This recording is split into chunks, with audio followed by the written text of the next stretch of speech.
সংগঠন হিসেবে ঘোষণা করবার যে দাবি জানানো হয়েছে, মনে করবেন না এটা আমাদের দুর্বল কোনো দাবি।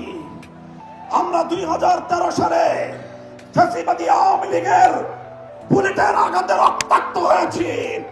2021 সালে আমাদেরকে হত্যা করেছে, বছরের পর বছর বিনা বিচারে আমাদেরকে কারারুদ্ধ করে রেখেছে।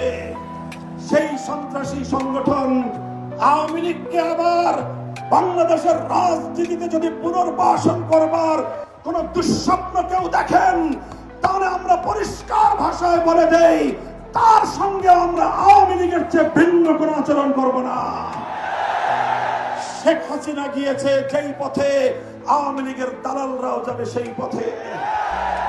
কোন রাজনৈতিক দল অথবা সরকারের মধ্যে ঘাপটি মেরে বসে থাকা ফ্যাসিবাদের কোন দোসর যদি বাংলার রাজনীতিতে এই ফ্যাসিবাদী শক্তিকে পুনর্বাসিত করবার পায়ে তারা চালায়, তাদের সঙ্গে আমরা লড়াই করব ইনশাআল্লাহ।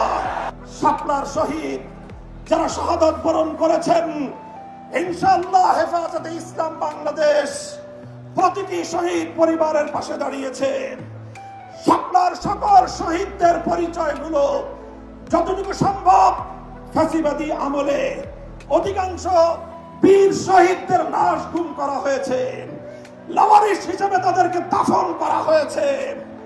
সরকারের তৎকালীন গোয়েন্দা সংস্থার কাছে যদি তার কোনো তথ্য থেকে থাকে, আমি বর্তমান সরকারের কাছে দাবি জানাবো, আমার শাপলা চত্বরের বেওয়ারিশ হিসেবে দাফন হওয়া প্রতিটি লাশ, গুম হওয়া প্রতিটি শহীদের তথ্য উদ্ঘাটন করতে হবে, জাতির কাছে প্রকাশ করতে হবে। এর বাইরে গোটা বাংলাদেশে যতজন বীর শহীদান রয়েছেন, প্রত্যেক শহীদের পরিবারের সঙ্গে যোগাযোগ করে আমাদের সর্বশেষ ভেরিফিকেশন এবং যাচাইয়ের কাজ চলছে। ইনশাআল্লাহ আমরা শাপলার রক্তে রঞ্জিত এই মে মাসের মধ্যে হেফাজতে ইসলামের পক্ষ থেকে আমাদের ভেরিফাইড সেই সকল বীর জাতীয় শহীদদের পরিচয় এবং তাদের গৌরব কথা ইতিহাস জাতির সামনে আমরা তুলে ধরবো ইনশাআল্লাহ।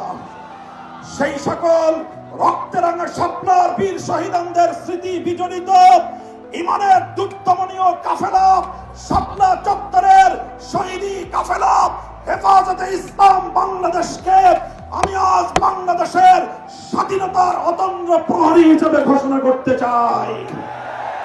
আমরা বলতে চাই, বাংলাদেশের ইসলাম এবং স্বাধীনতা এক সূত্রে গাঁথা।